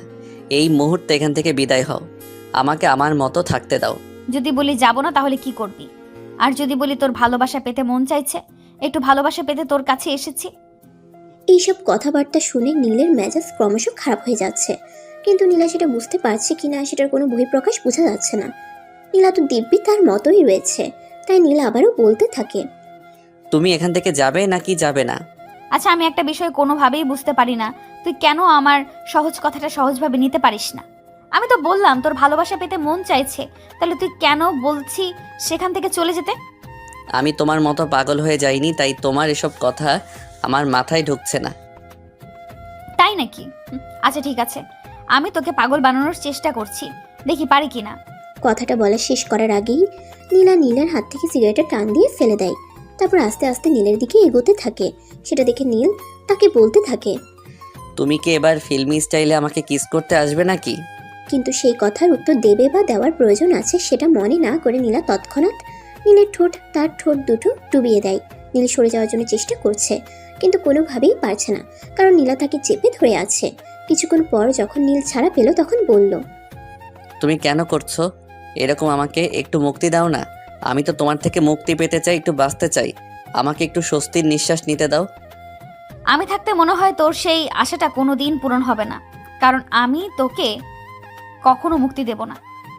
নীলা তখন বিড়বিড় করে আল্লাহর নাম জপ করতে থাকে আর বলতে থাকে, আল্লাহ, তুমি আমাকে এই দুজকের আযাব থেকে রক্ষা করো। আমি আর এসব কিছু সহ্য করতে পারছি না। আমি এখন আত্মহত্যা করতে বাধ্য হব। চেষ্টা করে দেখ না, আমি তোকে ঠিক বাঁচিয়ে নিব। কখনোই তোকে আমি আত্মহত্যার মতো জিনিসটি করতে দেব না। নীল তখন নিজের কপাল নিজেই চাপড়াতে থাকে, কারণ নীলা তাকে এতটাই নিপীড়ন করছে যে সে আর কোনোভাবেই কিচ্ছু সহ্য করতে পারছে না। তাই তো সে নীলাকে বলতে থাকে। নীল তখন নিজের কপালে নিজেই চাপড়াতে থাকে, কারণ নীলা তাকে এতটাই নিপীড়ন দিচ্ছে যে সে আর কোনোভাবেই কোনো কিছু সহ্য করতে পারছে না। তাই নীলাকে বলতে থাকে। আল্লাহর কাছে বলো যেন আল্লাহ নিজেই আমাকে উঠিয়ে নেয়। কথাটা শেষ করতে না করতে নীলা তার গালে ঠাস ঠাস করে বেশ কয়েকটা চড় বসিয়ে দিয়ে বলতে থাকে। তোর সাহস তো কম নয়, তুই আমার সামনে বসে বসে এভাবে কথা বলছিস কি করে? তুই কি ভুলে গেছিস আমি কি করতে পারি? ভুলে যাব কি করে? তুমি যা কিছু করেছো এরপর তো তোমাকে ভুলে যাওয়ার কথা থাকলেও আর ভুলে যেতে পারবো না। তাহলে এই কথাটা মাথায় খুব ভালো করে ঢুকিয়ে নে, আজকের পর আর কখনোই এমন কিছু আমার সামনে মুখে আনবি না। যদি মুখে এনেছিস তো আমি নিজের হাতে তোকে খুন করে ফেলবো। শেয়ার তুমি আমাকে নতুন করে কি মারবে? আমি তো মরেই গেছি, কারণ আমার জীবন থেকে ভালোবাসাই হারিয়ে গেছে, আর ভালোবাসাবিহীন জীবন মৃত্যুর চেয়ে ভয়াবহ। বলতে বলতে নিজের হাত থেকে সিগারেটটা ব্যালকনি থেকে বাইরে ফেলে দিয়ে নিজের রুমে চলে আসে আর বিছানায় বসে বালিশে মুখ লুকিয়ে কাঁদতে থাকে। তখন নীলা তার পাশে এসে বসে আর তার মাথায় হাত বুলাতে বুলাতে বলে। প্লিজ তুই এমন করিস না, তুই কাঁদলে আমার কলেজায় আঘাত লাগে। তোমাকে আমি শেষবারের মতো রিকোয়েস্ট করে বলছি, তুমি আমার সামনে থেকে চলে যাও। আমি তোমাকে আর সহ্য করতে পারছি না। তখন নীলা নিজেও কি যেন মনে করে নীলের রুম থেকে বের হয়ে নিজের রুমে চলে যায় আর ঘুমিয়ে পড়ে। এরপর চলে গেল আরও একটা দিন। সেদিন নীল সারাদিন রুমের দরজা বন্ধ করেছিল। তারপর তার মা তাকে অনেকবার ডাকতে এসেছিল, কিন্তু সে তার মায়ের ডাকে সাড়া দেয়নি, এমনকি রুম থেকে একটা বারের জন্যও বের হয়নি। বাড়ির সবাই চিন্তা করছিল নীল আবার উল্টাপাল্টা কিছু করে বসেনি তো। সেদিন নীলা নিজেও রুম থেকে বের হয়নি, কিন্তু এই কথাটা তার কান পর্যন্ত পৌঁছাতে দেরি হলো। রুম থেকে দৌড়ে বের হয়ে আসতে দেরি হলো না। সে নীলের রুমের দরজার সামনে দাঁড়িয়ে একটানা দরজায় নক করতেই থাকে। প্রায় 1 ঘন্টা পর নীল রুমের দরজা খুলে। তোমরা কি আমাকে একটু শান্তি মতো একা থাকতেও দেবে, নাকি শুরু করেছো তোমরা এসব? তোমরা কথাটা শেষ হওয়ার আগেই নীলা তাকে টান দিয়ে বুকের সঙ্গে জড়িয়ে নিয়ে বলতে থাকে। তুই সারাদিন রুমের দরজা বন্ধ করে আছিস কেন? কথাটা শুনে তো আমার কলেজাটা একদম শুকিয়ে যাচ্ছিল। আমি একা থাকতে চাই, আমাকে ছেড়ে দাও প্লিজ। নীলা তখনও নীলকে জড়িয়ে ধরে আছে পরিবারের সকলের সামনে। তাই নীল নিজেকে ছাড়ানোর জন্য প্রাণপণ চেষ্টা চালিয়ে যাচ্ছে। নীলা নীলকে ছাড়ছেই না। সে যেন আরও শক্ত করে নীলকে জড়িয়ে ধরছে, যেন কেউ এখনই তার কাছ থেকে নীলকে কেড়ে নেবে। এই তুমি ছাড়বে আমাকে? এখানে পরিবারের সবাই রয়েছে, সবাই আমাদের দিকে তাকিয়ে আছে। তোমার কি একটু লজ্জা করছে না? না, আমার লজ্জা করছে না, কারণ আমি তোকে সারা দিন দেখতে পাইনি। তারপর আবার যখন শুনলাম তুই রুম থেকে বের হচ্ছিস না, তখন আমার মাথায় একদমই ঠিক ছিল না। যখন দুজনের মাঝে এইসব কিছু নিয়ে কথাবার্তা হচ্ছিল তখন পরিবারের সবাই সেখান থেকে চলে যায়। তারপর দুজনে সেখানে কথা বলতে থাকে। আচ্ছা তুই আমাকে কবে বুঝবি সেটা বলতো? তোমাকে বোঝার কোনো ইচ্ছে আমার নেই, তুমি এক্ষুনি এখান থেকে চলে যাও। কথাটা বলে নীল নীলাকে ধাক্কা দিয়ে সেখান থেকে সরিয়ে দেয় আর সঙ্গে সঙ্গে রুমের দরজাটা আবারও বন্ধ করে ফেলে আর রুমে বসে একা একা শুয়ে থাকে। এদিকে নীলা নিজের রুমে গিয়ে কান্না করতে থাকে। কেন নীল তার সঙ্গে এরকম করছে সে এটা কোনোভাবেই মেনে নিতে পারছে না। এভাবে দেখতে দেখতে আরও 2টা দিন কেটে গেল। পরিবারের সকল মানুষ দুশ্চিন্তায় পড়ে গেছে, কি করবে তারা কিছুই ভেবে পাচ্ছে না। ইতিমধ্যে তারা এমন অবস্থায় কোনো সিদ্ধান্ত নিতে পারছে না কোন সিদ্ধান্তটা নিলে তাদের জন্য ভালো হবে, কোনোভাবেই ভেবে পাচ্ছে না কিছু। তাই সেদিন নীলের বাবা মা নীলের সঙ্গে কথা বলতে গেলে। নীল, তুমি কি ভাবছো? তুমি কোন বিষয়ের কথা বলছো সেটা ক্লিয়ার করে বলো। আজ 5 দিন ধরে কলেজ যাচ্ছি না, সেটা নাকি অন্য কিছু? আমি নীলার কথা বলছি। তুমি এই বিষয়ে কি ভেবেছো? বাবা, আমার সিদ্ধান্ত আমি তোমাদেরকে জানিয়ে দিয়েছি। এখন আর নতুন করে আমার কাছে জিজ্ঞাসা করার মতো কিছুই থাকে না। সো এই বিষয়ে কথা বলে লাভ হবে না। কিন্তু দেখো, তোমাকেও তো একটা কথা ভাবতে হবে। নীলা আমাদের পরিবারের মেয়ে, তার সম্পর্কে আমরা সবাই খুব ভালো করেই জানি। সে যখন কিছু একটা চায়, যতক্ষণ পর্যন্ত সেই জিনিসটা তার না হয় ততক্ষণ পর্যন্ত সে কিন্তু কাউকে নিস্তার দেয় না। আচ্ছা, তোমরা পরের মেয়ের জন্য নিজের ছেলের জীবনটাকে এভাবে অতিষ্ঠ করছো কেন বলো তো? আমরা কিছুই করছি না বা কিছুই করতে চাইছি না। আমরা শুধু বলছি এমন কিছু করো না যেটা দুজনের জন্যই ক্ষতিকারক হয়ে দাঁড়ায়। আমরা শুধু এটাই বলতে চাইছি, যা করবে ভেবেচিন্তে করবে। তখনই নীলের মা নীলকে অনেক রিকোয়েস্ট করে বলতে থাকে নীলার বিষয়টা একটু ভেবে দেখবার জন্য। তখন নীল বলে, তোমরা আমার বাবা মা নাকি শত্রু? আমি তো সেটাই বুঝতে পারছি না। মানুষ আগে নিজের সন্তানের ভালো দিকটা চিন্তা করে, তারপর অন্য কিছু নিয়ে চিন্তা করে, কিন্তু তোমরা তো তার বিপরীত করছো। না বাবা, আমরা কিছুই বিপরীত করছি না, যেটা হতে পারে বা শুধু সেটাই বলছি। তখন নীলের বাবা তাকে বোঝাতে থাকে নীলা তার পছন্দের জিনিসটা না পেলে অনেকটাই হিংস্র হয়ে যায় আর নীলের ক্ষেত্রেও যদি সেরকমটা করে তাহলে হয়তো সে নীলের অনেক বড় একটা ক্ষতি করে দিতে পারে। কিন্তু নীল সেই সব কিছুতে ভয় পায় না, তাই সে বলে, তোমরা যদি সেই রকম কিছু নিয়ে ভয় পেয়ে থাকো তাহলে আমি বলবো আমি এই বাড়ি ছেড়ে চলে যাব, যেখানে নীলা আপুর কোনো অস্তিত্ব থাকবে না। তাহলে তো আমাকে বলতেই হবে, তুমি এখনও সেই ছোটই রয়ে গেছো, তোমার মধ্যে জ্ঞান বুদ্ধি বলতে কোনো কিছুই উদয় হয়নি। তখন নীলের মা আরও বলতে থাকে, এই শহরে কারোর ঠিকানা খুঁজে বের করা কঠিন কোনো কাজ নয়। নীল যেখানেই থাক না কেন, নীলের যদি মনে জেদ উঠে তাহলে সে যেখান থেকেই পাক খুঁজে বের করে তার ক্ষতি করবেই। তাই নীলের বাবা মা তাকে অনেক করে বুঝিয়ে বলে, তোমার ভালোর জন্যই বলছি, তুমি নীলাকে অ্যাকসেপ্ট করে নাও। তোমরা আমার কোন ভালোটার কথা বলছো? আমি কিন্তু সত্যি বুঝতেই পারছি না। নীলা আপুকে অ্যাকসেপ্ট করলে আমার কোন ভালোটা হবে? দেখো, আমি তোমার বাবা, আমি এত কিছু বুঝি না। জাস্ট এইটুকু তোমাকে বলতে চাই, তুমি নীলাকে মেনে নিবে এবং আগামীকাল তাকে নিয়ে এক জায়গায় ঘুরতে যাবে। সেখানে তোমরা 1 মাস থাকবে। 1 মাস থাকার পর যদি তোমাদের দুজনের মনে হয় যে তোমরা দুজন সারা জীবন একসাথে থাকতে পারবে, তাহলে তোমাদের একসঙ্গে রাখার সিদ্ধান্ত আমরা নিব। আর যদি না পারো তাহলে হয়তো আমাদের অন্য কিছু ভেবে দেখতে হবে। তাহলে এখনই সেটা করো, কারণ আমি এই মেয়ের সঙ্গে আর যাই হোক একসঙ্গে থাকতে পারবো না। কিন্তু তার বাবা মার কথাই কোনো পাত্তা না দিয়ে তাকে বলে আগামীকালকে তাকে 1 মাসের জন্য নীলাকে নিয়ে বাইরে যেতে হবে। কি আর করা, বেচারি নীলা একদম নিরুপায় হয়ে পড়েছে, তার হাতে আর কিছুই করার নেই। এখন তার বাবা মা তাকে যেটা বলেছে সেটাই করতে হবে, তাই সে বাধ্য হয়ে রাজি হয়। পরের দিন সকাল হতে না হতেই নীলা একদম ব্যাগপত্র গুছিয়ে রেডি হয়ে বসে আছে কখন নীল তাকে নিয়ে বের হবে। কিন্তু এদিকে নীল রুমের মধ্যে বসে বসে কান্না করছে। তখনই নীলার মা সেই রুমে আসে। কি ব্যাপার নীল, কি হয়েছে? তুমি এভাবে বসে বসে কান্না করছো কেন? প্লিজ বড় মা, তুমি আমাকে বাঁচাও। আমি তোমার মেয়েকে নিয়ে থাকতে পারবো না। তাছাড়া তোমার মেয়ে আমার আপন চাচাতো বোন। আমি যদি তাকে বিয়ে করি, সমাজের মানুষ আমায় কি বলবে? দেখো বাবা, আমি তো এই বিষয়ে কিছু বলতে পারবো না, সেটা তুমি খুব ভালো করেই জানো। কারণ তুমি তো জানোই আমার মেয়ে সম্পর্কে। আমার মেয়ে কখনোই আমার কোনো কথা শোনে না।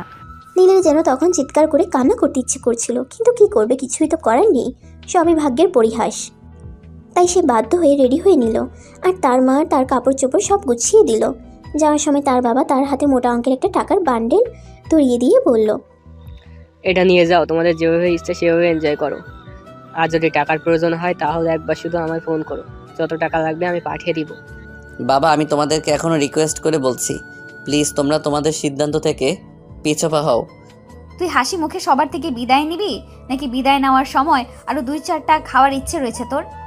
নীল তখন একদম নিরুপায়, তার কিছু বলার বা করার কোনোটাই নেই।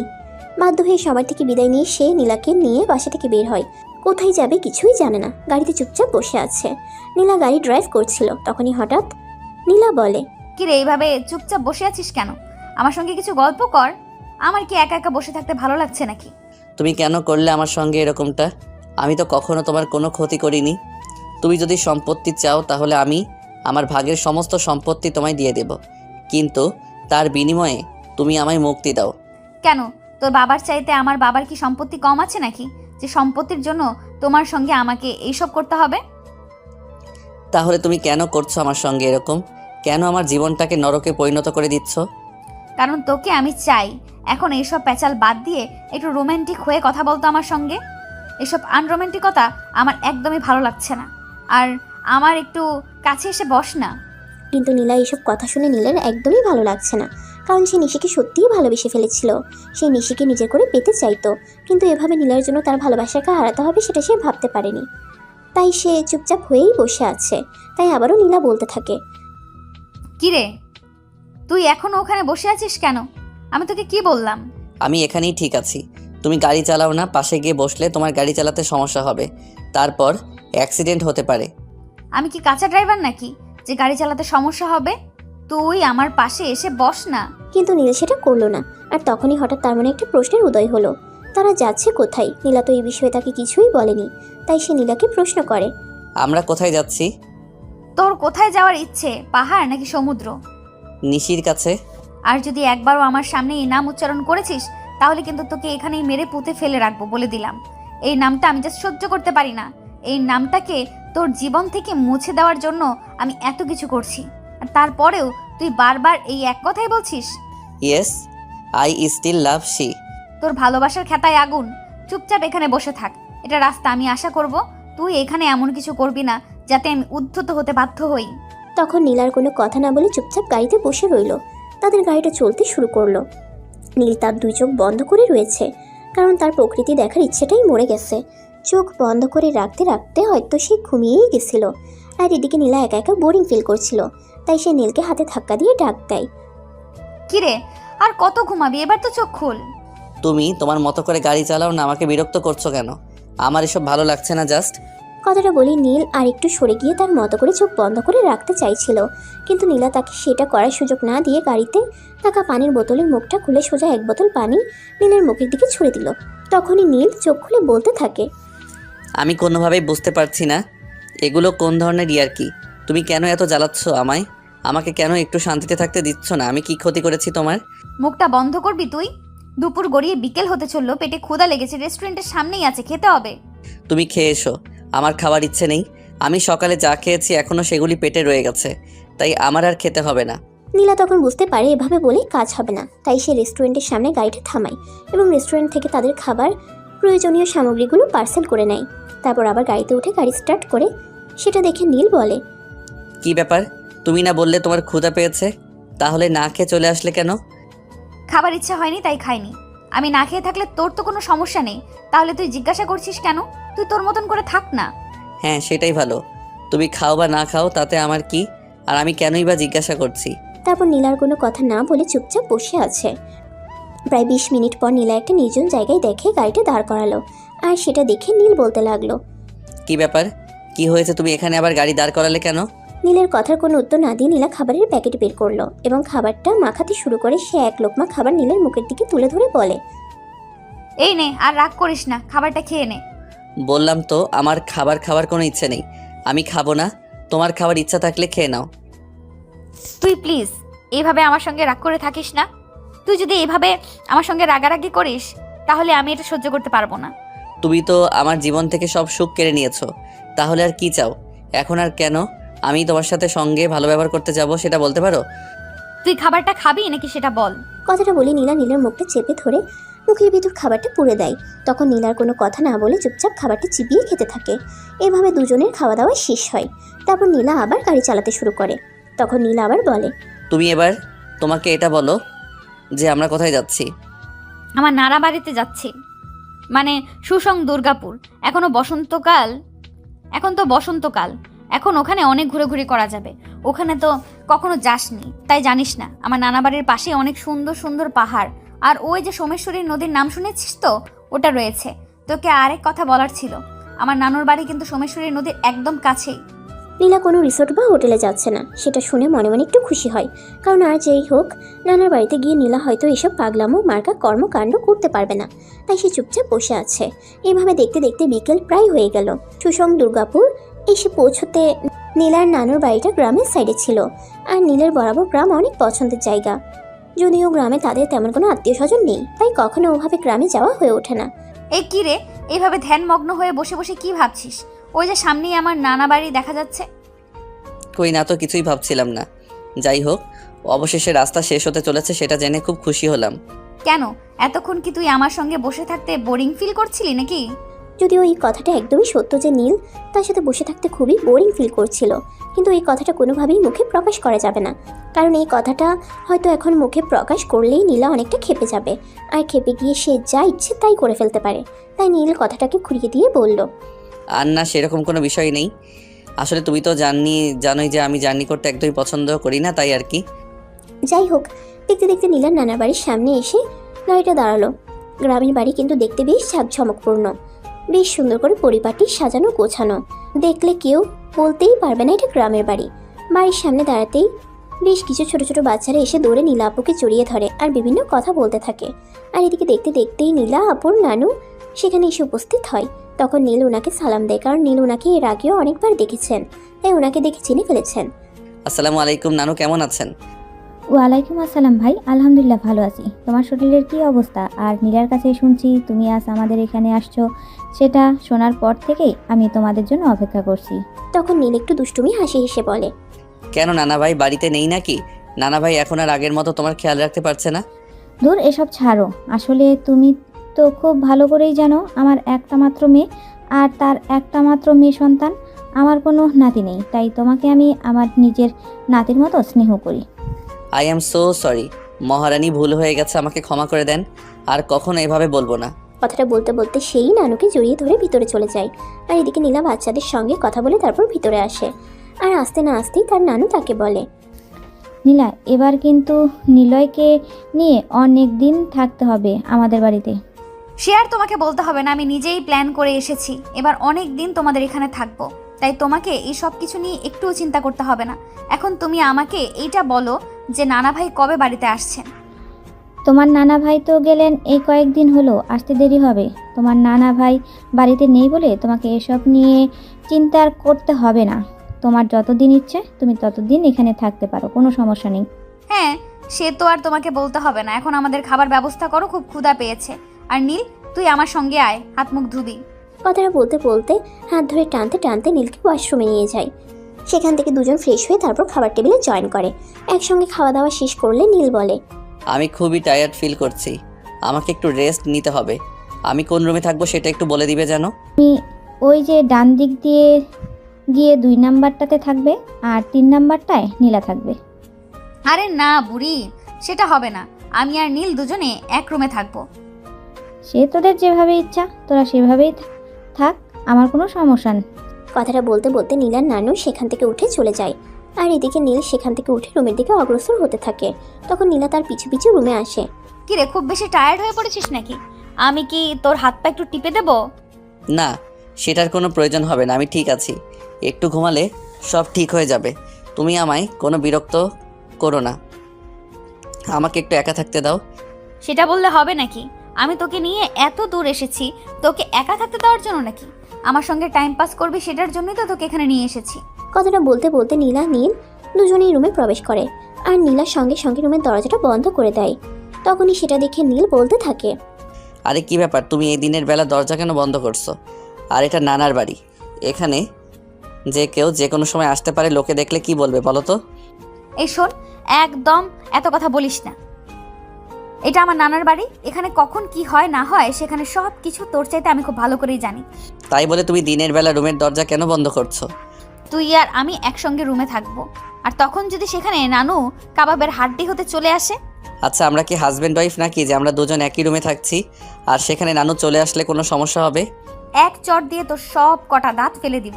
তোদের কতবার বলেছি তুই আমাকে নিজের ভাবতে শুরু কর, সেটা তোর জন্য ভালো হবে, আমার জন্য ভালো হবে।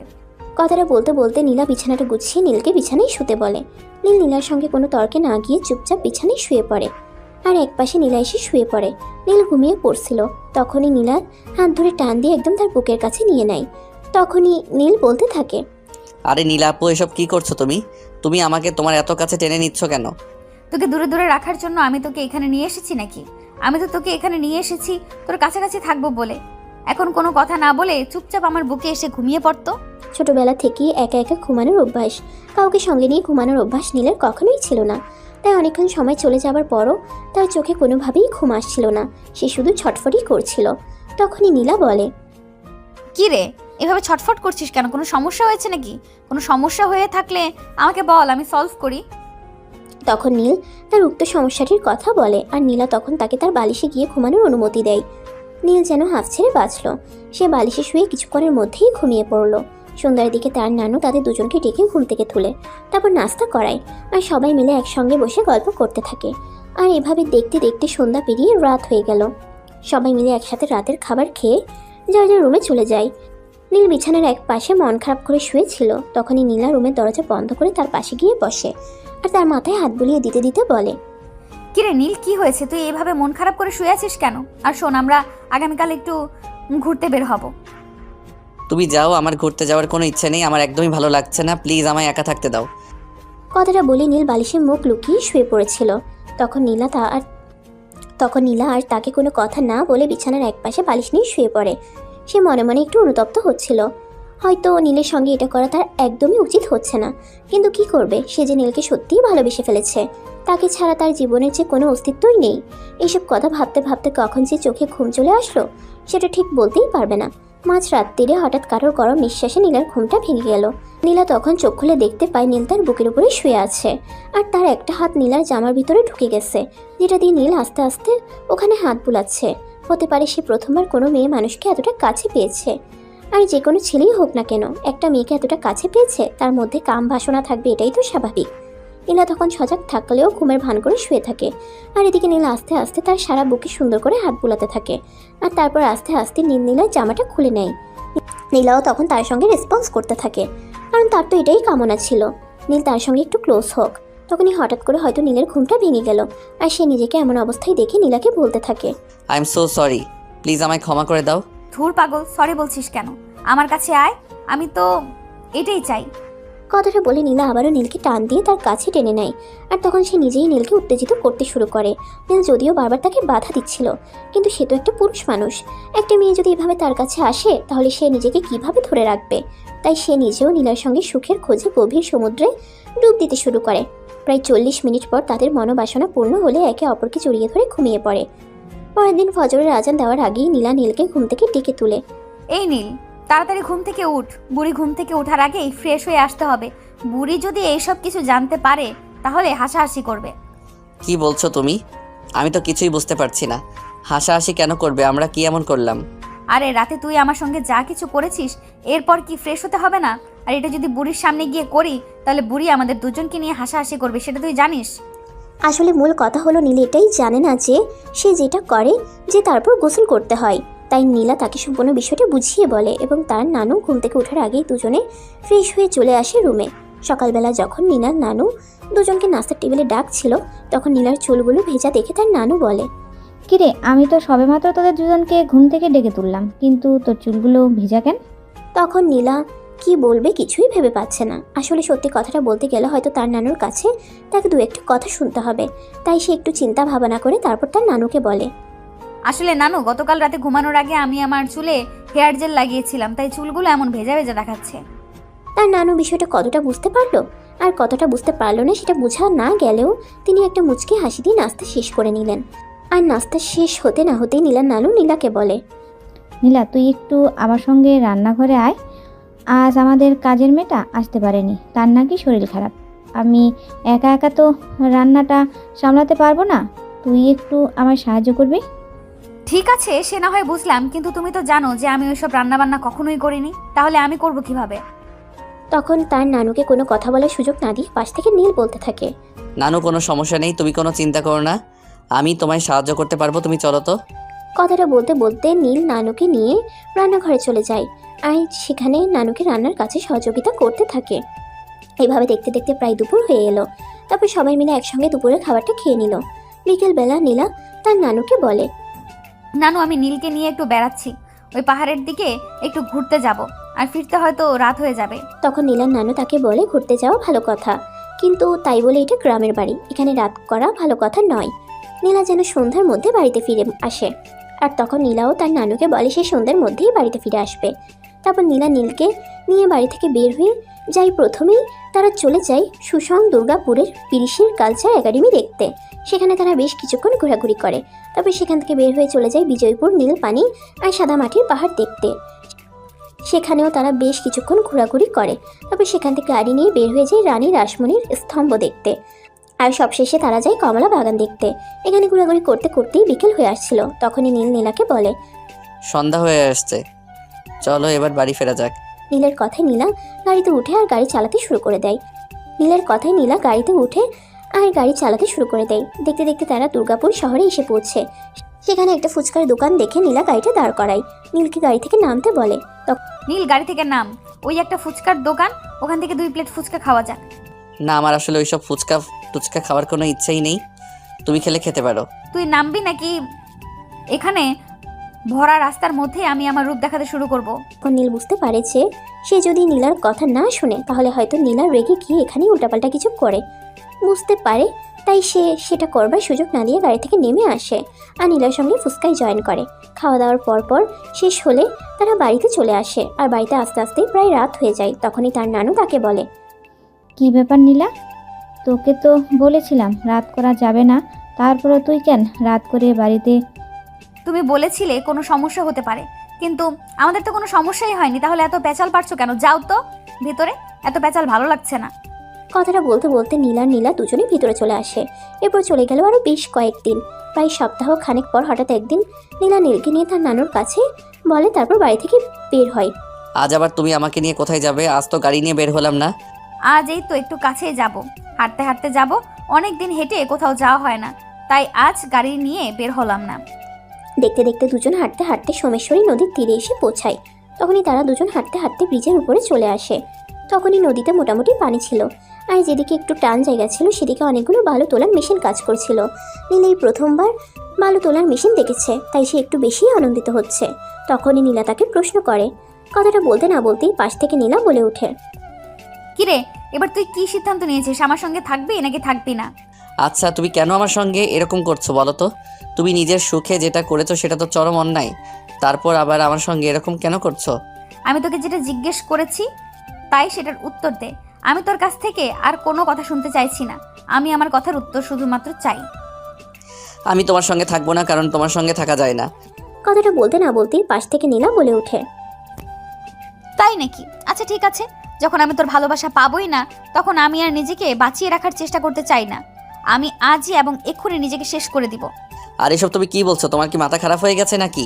তুমি আমাকে পাবে না বলে নিজেকে শেষ করে দেবে কেন? কিন্তু নীলা সেই কথাটা শেষ হবার অপেক্ষা না করেই ব্রিজের উপর থেকে সোজা নদীতে ঝাঁপ দেয়। সেটা দেখে নীলা ঠিক থাকতে পারছে না। সে চিৎকার করতে শুরু করে, আর তার চিৎকারে আশেপাশের মানুষজন এসে জড়ো হয় আর তাকে জিজ্ঞাসা করতে থাকে কি হয়েছে। তখন সে তাদেরকে সবটা খুলে বলে, কিন্তু তাদের তো আর কিছুই করার ছিল না। সেখানে পানিতে মানুষ পড়েছে সেরকম কোনো চিহ্ন দেখা যাচ্ছে না। আর এদিকে নীল চিৎকার করে কাঁদতে কাঁদতে বলছে, নীলাপু, এটা তুমি কি করলে? আমি তোমাকে ভালোবাসি না এটা বলাতে তুমি নিজের জীবন দিয়ে দিলে। এখন আমি বাড়িতে ফিরবো কোন মুখে? সবাই তো আমাকে খুনি বলবে, আমি ইচ্ছা করে তোমাকে মেরে ফেলেছি। প্লিজ তুমি ফিরে এসো। কিন্তু এসব কিছু তো শুধুমাত্র ফাঁকা আর্তন। মাত্র নীলার কান পর্যন্ত সেই সব কথা পৌঁছাচ্ছে না, কারণ নীলা তো অনেকক্ষণ আগে সেখান থেকে ডুব দিয়ে নদীর কিনারে চলে গেছে। এদিকে নীল মাটিতে বসে বসে কান্না করছে, আর এদিকে নীলা মানুষজনের ভিড়ে দাঁড়িয়ে দাঁড়িয়ে সেই মজা দেখছে। নীলাকে ভেজা কাপড়ে দেখে ওখানে উপস্থিত সবাই তার পরিচয় জিজ্ঞাসা করে, আর তার কাপড় ভেজা কেন সেটা জিজ্ঞাসা করে। তখন নীলা সবাইকে চুপ থাকতে বলে, আর নীল কি করে না করে সেই সব কিছু দেখতে বলে। নীল তো এদিকে চিৎকার করেই চলেছে, নীলা প্লিজ তুমি একবার ফিরে এসো, আমি তোমাকে অ্যাকসেপ্ট করে নেব, আর কখনো তোমার সঙ্গে ওভাবে কথা বলবো না, কিন্তু তুমি আমাকে খুনি বানিয়ে দিও না। তখন নীলা নীলের মাথায় হাত রেখে পিছন থেকে বলতে থাকে, কি ব্যাপার খোকা, কি হয়েছে? তুমি এভাবে কাঁদছো কেন? আমার আপন চাচাতো বোন নীলা আপু আমাকে ভালোবাসতো, কিন্তু আমি অন্য একজনকে ভালোবাসতাম। সেই কারণে তার ভালোবাসা অ্যাকসেপ্ট করতে পারিনি, তাই সে নদীতে ঝাঁপ দিয়েছে। এখন আমি বাড়িতে ফিরবো কোন মুখে আপনি বলেন তো? পিছনে না তাকিয়ে নীল কথাগুলো বলছিল, তাই নীলাও তার পেছন থেকে বলতে থাকে, এত চিন্তা করার কিছুই নেই খোকা। তুমি যদি এতই কষ্ট পেয়ে থাকো তাহলে তোমার সঙ্গে তুমি আমাকে নিয়ে যেতে পারো। নীল তখনও কান্না করেই চলেছে, কিন্তু এই মেয়েটার এমন কথা শুনে তার মেজাজ একটু খারাপ হয়ে গেছে, তাই সে ধমক দিয়ে বলে, আপনি যাবেন এখান থেকে, আমি আছি আমার জ্বালায়, আর আপনি আসছেন মজা নিতে। আমি তোমার সাথে মজা করব কেন? আমি সিরিয়াসলি তোমার সঙ্গে যাব। তুমি যদি আমাকে নাও তোমার সঙ্গে যেতে আমার কোনো আপত্তি নেই। দেখুন, আমার কিন্তু এমনিতেই মেজাজ অনেক খারাপ হয়ে আছে। আপনি আমার সঙ্গে এসব ফাইজলামো মার্কা কথাবার্তা বলবেন না, দয়া করে এখান থেকে চলে যান। এই কথাটা বলতে বলতেই নীল পিছন ফিরে তাকায়, আর সেখানে নীলাকে দেখতে পেয়ে সে অনেকটা অবাক হয়ে যায়। তখনই সে সবার সামনেই নীলাকে জড়িয়ে ধরে তার কপালে একটা ভালোবাসার পরশ এঁকে দিয়ে বলতে থাকে, তুমি কেন করলে এরকমটা? তুমি জানো না আমি অনেক ভয় পাই। আমি কি করব সেটা তুই আমাকে বল। আমি তো তোকে অনেকবার আমার ভালোবাসার প্রস্তাব মেনে নেওয়ার কথা বলছিলাম, কিন্তু তুই তো কোনোভাবেই আমার ভালোবাসার প্রস্তাব মেনে নিচ্ছিলি না, তাই তো আমাকে এতটুকু নাটক করতে হলো। অতঃপর দুজন দুজনকে নিয়ে বাড়ি চলে আসে, আর বাড়িতে এসে নীলাদ্রি নানুকে সমস্ত ঘটনা খুলে বলে, আর সব কিছু শুনে তার নানু বলে, মিয়া বিবি রাজি তো কি করবে কাজী, কোনো সমস্যা নেই, তোরা দুজনে এখানেই থাক। আমি আগামীকালকেই তোদের বাবা মাকে এখানে আসতে বলছি, তারপর তোদের বিয়েটা মহা ধুমধাম করে সঙ্গে এখানেই হবে। অতঃপর পরের দিনই তাদের বাবা মা সেখানে আসে এবং খুব আনন্দের সঙ্গে তাদের বিয়েটা সুসম্পন্ন হয়। আর আজকে নীলার বাসর রাত। তাদের ঘরটা তাদের নানু নিজের হাতে অনেক সুন্দর করে সাজিয়ে দিয়েছে, এমনকি যত নিয়ম রেখে সব কিছু সঠিকভাবেই পালন করা হয়েছে। নীলার নানু তাদের দুজনকে বাসর ঘর পর্যন্ত পৌঁছে দিয়ে তারপর সেখান থেকে চলে গেছে। তখনই দরজাটা বন্ধ করে দিয়ে নীলকে নিয়ে রুমের মধ্যে চলে আসে। এখন আর এত তাড়াতাড়ি দরজা বন্ধ করার কি আছে? যা করার তো আগেই করে নিয়েছো, এখন আর কি করবে? এই চুপ, একদম কথা বলবে না। আগে আমি তোমাকে বিয়ে করব, আগে আমি তোমার বিয়ে করাবো, ছিলাম না আগে, যেটা করেছি সেটা অন্যায়। আর এখন তুমি সম্পূর্ণরূপে আমার, তাই আমি তোমাকে আমার মতো করে কাছে টেনে নেব। কথাটা বলতে বলতে একে অপরের কাছে আসতে শুরু করে আর তারপর ভালোবাসার মহাসমুদ্রে ডুব দিতে থাকে। যাই হোক ভিউয়ার্স, গল্পটা এই পর্যন্তই ছিল। কেমন হয়েছে কমেন্ট জানাতে ভুলবেন না। আর পরবর্তী ভালোবাসার রোমান্টিক গল্প পেতে চাইলে অবশ্যই কমেন্টে জানিয়ে দেবেন। আল্লাহ হাফেজ।